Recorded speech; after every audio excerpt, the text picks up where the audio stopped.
Good morning, friends. And this is part 2 of trying to dance in the rain, in the storm. I've changed it to try to dance in the storm because it was really a storm season. I finished off where I was saying that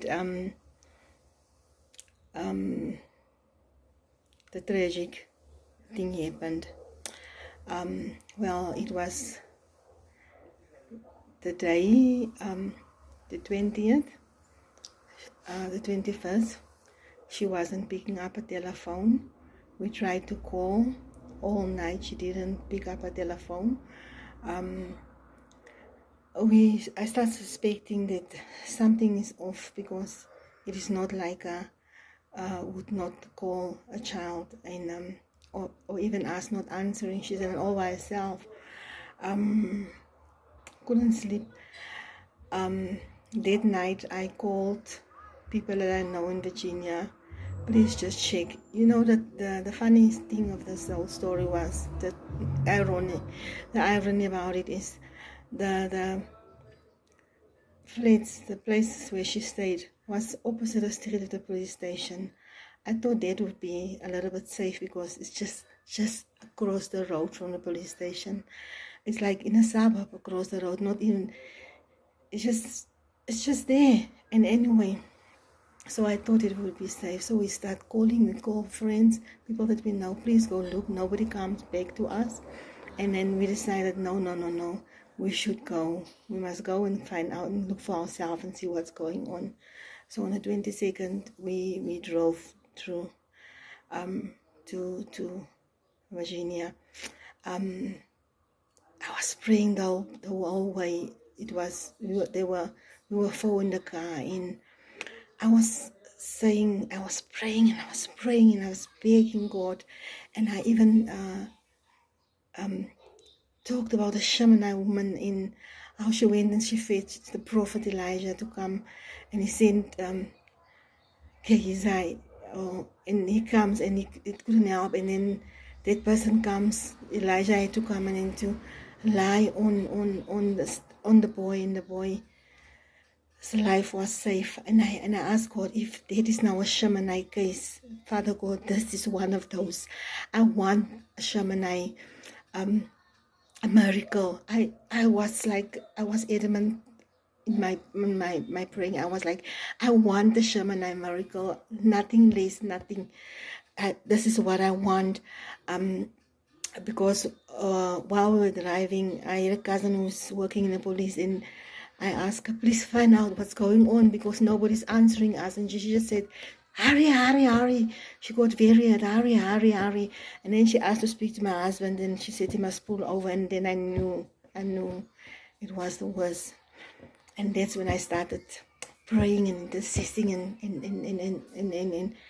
and asking God for a miracle. And we drove, and you know what the status thing is, what I only thought out about later, when I was coming, everything was over. And when you get to the intersection of Virginia, where Virginia meet, when you get into Virginia from Bloemfontein and Welkom, there's this intersection where Welkom and Bloemfontein. While we go into that intersection, Ash came into a white Ash. I'll never forget it. I instantly knew that Hush is on his way to pick up my daughter. The pain was excruciating. I knew that Hush is on his way to pick up my daughter. So we went to the flats. When we got there, it was already the yellow ribbons everywhere, newspapers, people all over.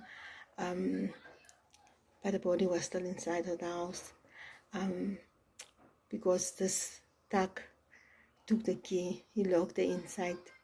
He got into the window. He raped her several times.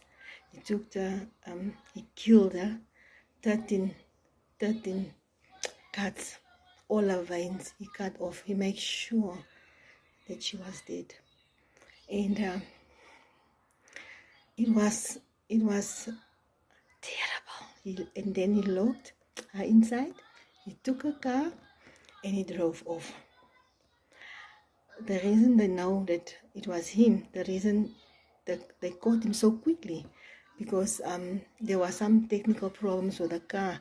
And when he got near to Squatter Camps, somebody saw him and identified him to the police because the vehicle was left abandoned. And they caught him the same day. Anyway, the police went through the window to go inside of the flat. We climbed through the window because the doors were locked, and we saw she was lying there,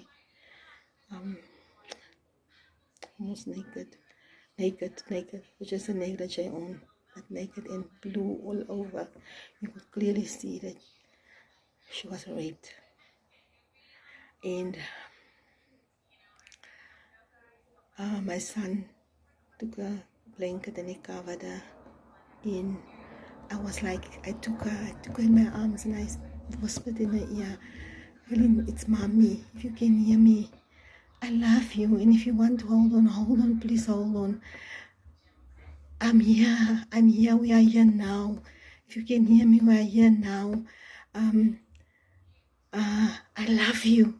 I whisper all this in her ears. I love you.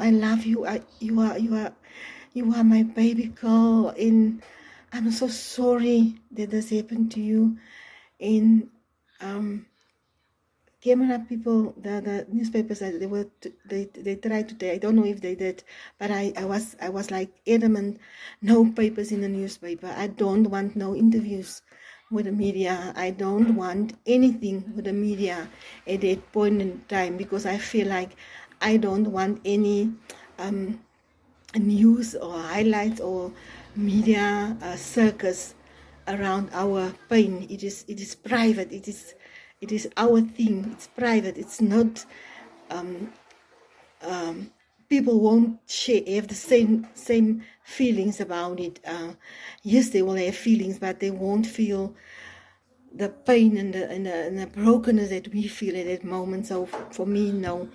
And then they let us out. We climbed out the same way we came in. I immediately said, can we go somewhere? Because I didn't want to see when she was bring out and put into the ash. I didn't want to see it. I refused to see it. And we went to sit at another lady's place, and after that we went to the police station to make some statements. And yeah, that was the day when we found her. I'll carry on and tell you about what happened next. Going to the funeral, that time in between. Carry on tomorrow. Bye-bye. Have a good day. Enjoy your day. Bye.